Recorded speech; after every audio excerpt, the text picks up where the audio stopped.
लाहौर के इलाके मजंग में दीवार गिरने से 11 अफराद जख्मी हो गए। जख्मियों को गंगाराम अस्पताल मुंतकिल कर दिया गया है। मजीद जानते हैं डॉन न्यूज के नुमाइंदे वसीम रियाज से। जी वसीम, वाकया कैसे पेश आया? क्या दीवार खस्ता हाल थी?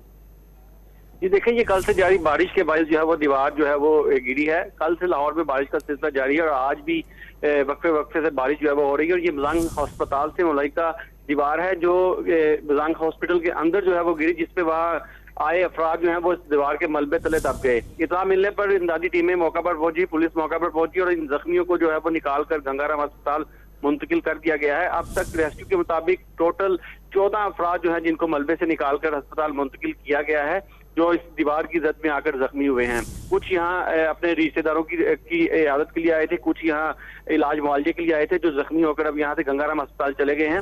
इसमें किसी की भी हालत तशवीशनाक जो है वो नहीं बताई जा रही है। ऑपरेशन अभी जारी है। इस हवाले से डॉक्टरों को कह रहा है कि तमाम मलबा जल्द यहाँ से हटा के अस्पताल को जो है वो रूटीन की सरगर्मियों के लिए बहाल कर दिया जाएगा। जी बहुत शुक्रिया वसीम रियाज अपडेट करने के लिए।